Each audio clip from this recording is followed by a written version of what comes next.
Hello, hello to all my change makers. We are back with another amazing interview. We've been jumping all around the US and Canada today, and today we get to go to the great state of Oregon. And we are so happy to have Miche with us. Please, Miche, tell people about who you are, what you do, and what makes you so amazing. Ooh, okay. Thank you, Cheyenne. I appreciate you having me here. Um, right. My name is Miche, which actually was taken from Tibetan language. It means big sky mind. So some of about me, I've been interested since I was a child in paranormal and ESP and different cultures, and actually trained not as a child later. As in my 40s, for 8 years, I studied with a couple of Western women lamas who in Tibetan Buddhism. They trained in a traditional 3-year, 3-month retreat, and then came to share that with their community. And so I did that and teach meditation. And anyway, during a practice where we were chanting in Tibetan, there was this word, at least how we pronounced it was Miche. And I asked my lamas what it meant, and they said big sky mind or unchanging mind. And the idea that who we are is as vast as the sky, and Mhm. our thoughts and feelings are the weather that goes through it, impermanent, and even if it's like a raging thunderstorm, it's still going to pass through. Right. So that was a good lesson for me in letting go of things and understanding that I am not my emotions. Mm. Neither are you, which, gave me emotions had a little bit less of a stranglehold on me at that point, when I realized like it wasn't me, it was something I was experiencing. There was a little breathing space. Um, from the age of 5, I somehow knew that I was supposed to save the world, and it was a very big mission and task, and I actually took it really seriously. And yeah, I give it credit for causing me a lot of depression and feeling very not up to the task and like a failure. And I felt like if I didn't do my mission, I didn't deserve to be here, and really struggled for decades with that. And consequently, um, learned also different ways to help people, because it wasn't go help people, it was go save the world. Right. So even though I was helping people and I kept learning new ways to help people, there was still this really overarching um, mission task that I felt I had been given. And so I Mm. was, never making it. Mm. I'm happy to report that I did finally, not that long ago, figure out that the job, really, I think that I'm here for, that I think we're all here for, is to be myself. Just be yourself, right? That we are all individual with, skills, talents, quirks, likes, dislikes, and all of that in the mix. That's who you're here to be. Mhm. And so, what I do now, and my big why, is because of my own decades of self torture with it, is help people really love themselves and accept themselves and respect themselves. Really honor their own worth and have the confidence and the courage to be themselves in Mm. life, in work, at wherever, just to really show up as you. I think of, us all as some like crazy big tapestry. And if we're busy trying to be something else or someone else, you're not the right color. You're not the right shaped piece for it, and when we're being ourselves is when our true nature shows. And if we're all in our little slots, of course, we don't stay, metaphors are tricky, but if you're being yourself, you're like in the right color at the right place at any moment, helping to make the whole picture. There you go. So right, so that's what I focus on. So I have many healing modalities and peer counseling and life coaching, all in. I think of myself as sort of remember Felix the magic cat and his bag of Yes. tricks, right? Yes. And I sort of feel like that. And so when I'm working with people, that just sort of open the bag, and I think actually the bag is sort of my higher self or higher guidance, right? But I'm reaching down into the bag, and whatever's needed, whatever you need is what like my hand pulls out of the bag, Wow. and then we go from there. So very sort of eclectic and nonconformist and hard to describe actually too. Yeah. Well, I understand that you've created kind of your own version of a healing modality. Can you tell us a Yes. bit more about that? Right. And that sort of came on when I was really finally coming into my own sense of self-love and self-worth. Was still sort of waffling on the edge, like as a healer. Although I, asterisks, like we all heal ourselves, but some of us, help hold the container, right? Or help Yes. bring this, what's needed for Hmm. anyway. Okay. So it's about 7 years ago. I got this through a friend actually who started channeling my healer guides. I was given this download of an understanding of what I already had learned and to use it, and basically was told like, look, you're already a master. You've been a master in the past, like sort of shit or get off the pot. And then was shown and told some specific instructions for how to work not just in someone's body or energy, but around in the space. So that's one way that I feel like it's different from anything that I had studied before. I call Hmm. it sort of like it's like your biodome, your biosphere, personal environment that I'm working in, Okay. clearing things out, getting rid of like the debris and the smell of garlic from whatever you cooked last night, or metaphorically speaking again. Yes. We go through things in our lives and we heal or we overcome or we forget or walk away or whatever it is that we do, but there's still often some energetic like film or debris in there.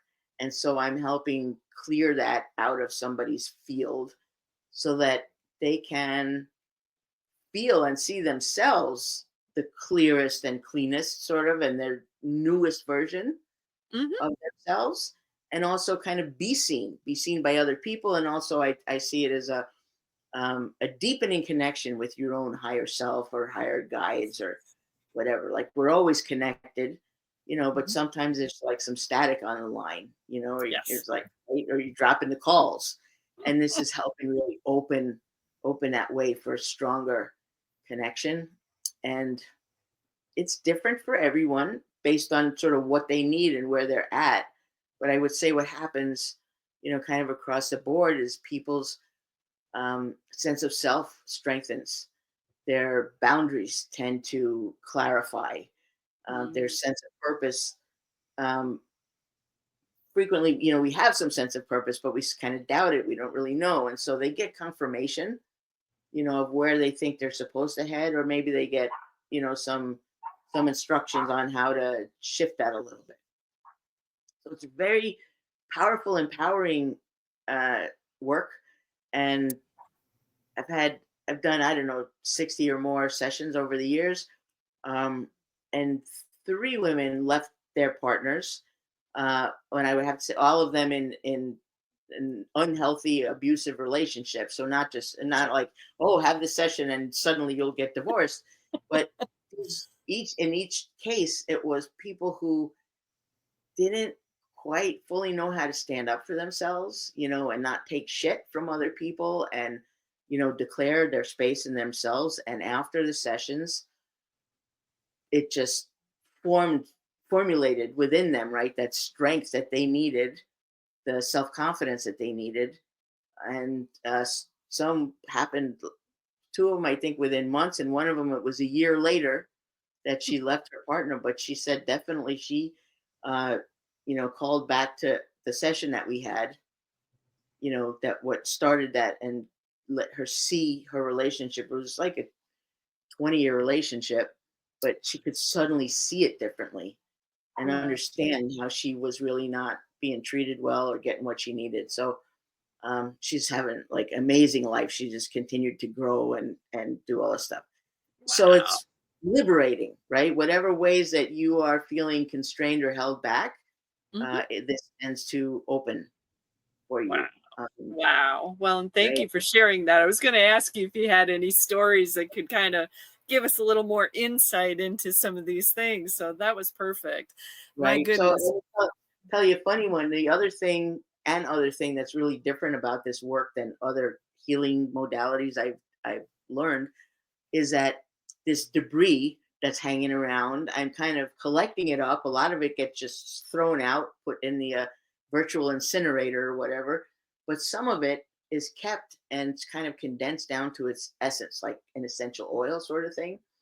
And I'm Hmm. shown usually some kind of sphere, crystal, um, and it contains, like, when you have lived through abuse, trauma, really difficult situations, you've gained something from having had to go through that and survive it.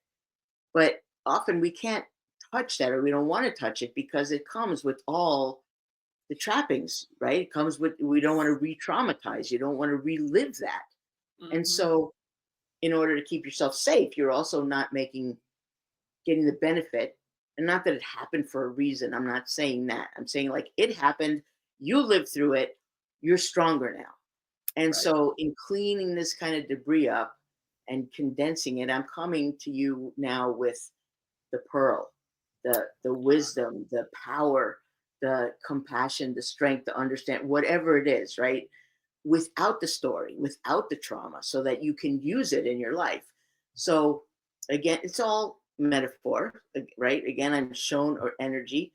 I'm shown a sphere. They're different for different people, and then I'm shown where to sort of put it in someone's body. Mhm. So, a simple, nice one. I was shown, it was a black sphere, and I was shown to put it in this woman's, like, shoulder. Mhm. Um, and she was actually dealing with a frozen shoulder. I did not know that, and it went Wow. away. It was gone. Wow. She was ready to go to the doctor. She couldn't get rid of it for, I don't know, some weeks or whatever. It was gone. So sometimes physical healings happen. Mhm. I'm not necessarily focused on that, but it's not me, right? It's Right. my guide, your God's guides doing the job, or God source, right?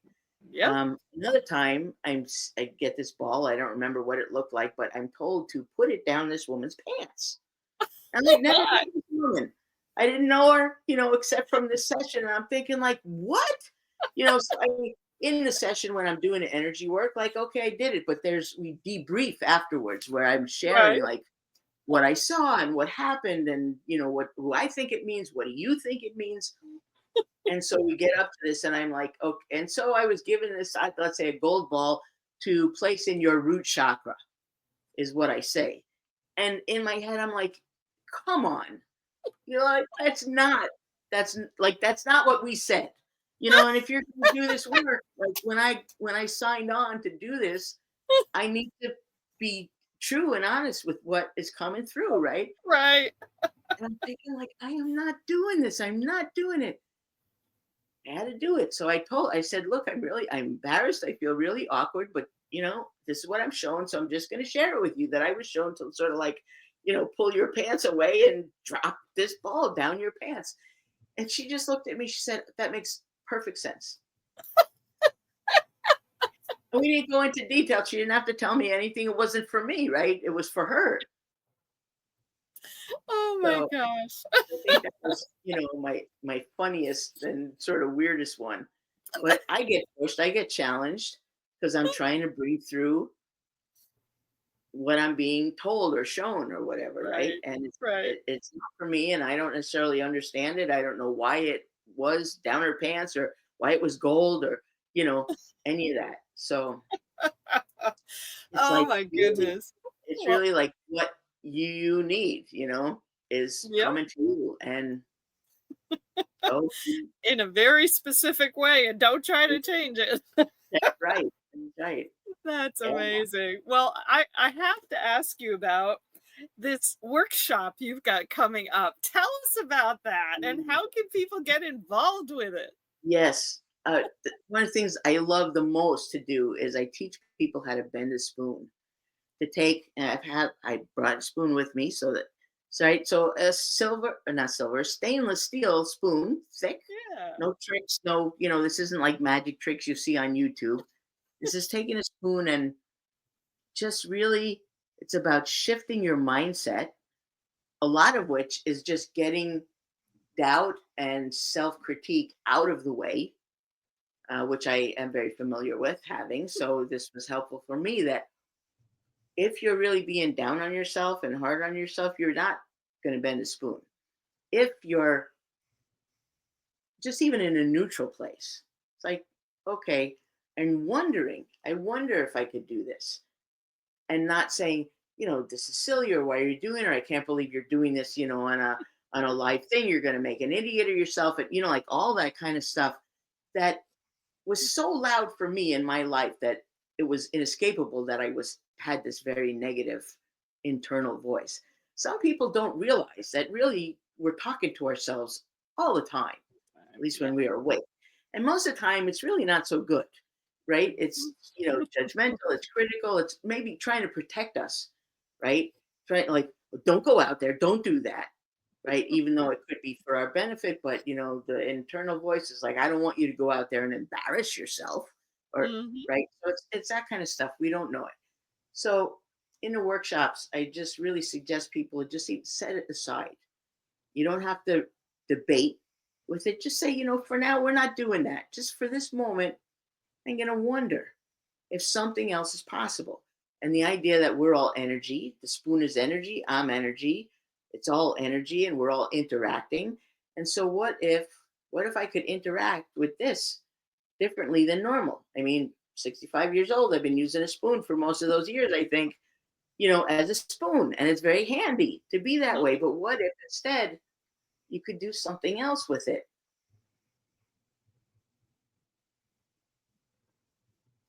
Okay. And so I run these workshops, they're an hour long, and I show people, I teach people, I have this sort of pattern going, partly to keep your mind busy, because your mind is not what we need here. It's like your heart and your energy is what we need.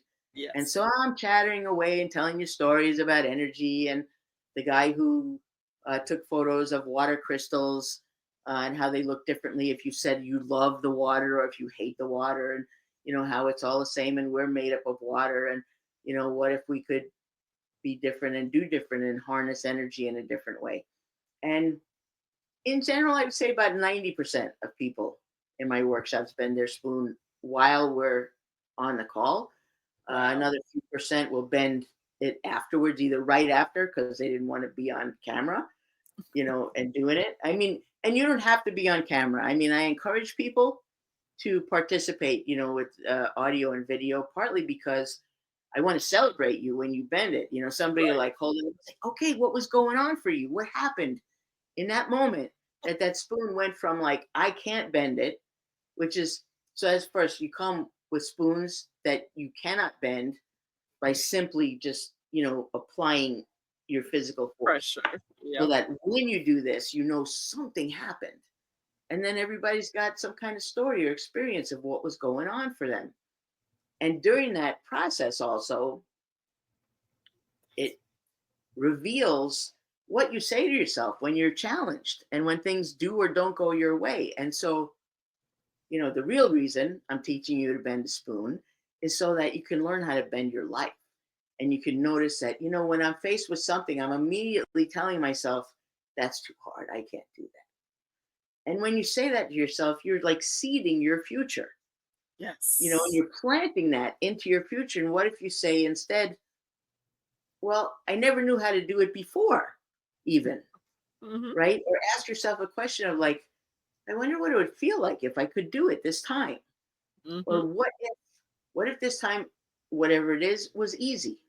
Mhm. And so I'm teaching people during this workshop how to approach themselves and life differently, with ease and with flow and with questions, instead of with brute force and pushing and forcing, the way that we're taught how to accomplish things, right? By working harder, trying harder, pushing more, no pain, no gain, all of Mhm. those things. And, this is about, what if it was easier than you could even imagine, I love it. right?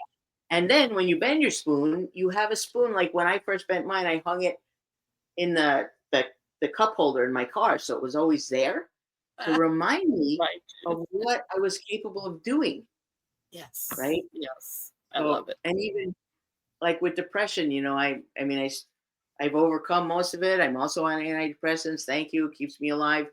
And I still struggle with depression. And there was like a morning, after I was bending a lot of spoons because I figured out that I could and I could teach people. And I woke up really on the wrong side of the bed and well, sort of really on the wrong side of life that morning, like it all stinks and whatever. And I was Mhm. able to say to myself with kindness, because it doesn't work if you do it with anger. I said, "Do you mean to tell me that you could do this? And you don't think that you can shift out of a bad mood, or out of these things that you're saying to yourself?" And because I was kind about it, not, um, the answer was, "Oh, huh, I guess I can." And so I did. Mm. And I Mm. remember, leaving my house that morning and driving down to whatever errands, just feeling good and actually feeling like love. It was just a beam of love because I Wow. got in my own way, and I just let myself be. So that's why I teach it, and that's what I teach. And on Sunday, this coming Sunday at 9:30 a.m. Pacific, you can join me for that. It's $33 for the workshop, and you can bring up to three other people for only $16 a person. Because I just want, the more the merrier. And especially when you do it, I've had families come, have like parents with like a 10-year-old. And when you do it together, then you also have this frame of reference that you Yes. can speak about, or share about or whatever. So I love that when people come together as friends or family. Um, and I sure we can put the link. I'm sure you would do that. I will also tell you that it's a Bitly link, so bit.ly Mhm. / spoon life. Right, Spoon what? spoon life, because you're Life. spoon bending and life bending. So Ah, Bitly gotcha. spoon life. Spoon life. Okay, well, definitely, because this video is going to be in both my Facebook group and on my personal YouTube channel. And I invite you to put whatever you want to into the comments on both of those. I'll make sure you have the Wonderful. link to both videos. Yeah, perfect. Thank you for having me. I'm these are the things I love to talk about and love Uh, to share, and hopefully just even hearing about some of these ideas will, you know, spark something for someone and help them I feel hope so. better about themselves. I definitely hope so. Just out of curiosity, do you have any big visions for the future that you're willing to share? Where do you think you might be 5 or 10 years from now? Wow. Yeah, I have just kind of signed on to the idea of really becoming more visible than I've been. I'm a pretty closely guarded secret, apparently. And so I joined. I'm an author in one of these multi-author books. It's a Mhm. bestseller already after just weeks out. It's called 25 Tools for Life, and I actually talk about the spoon bending there, and about a little bit of my life story. So that's out there in the world, and this platform actually where I met you, Bump Global.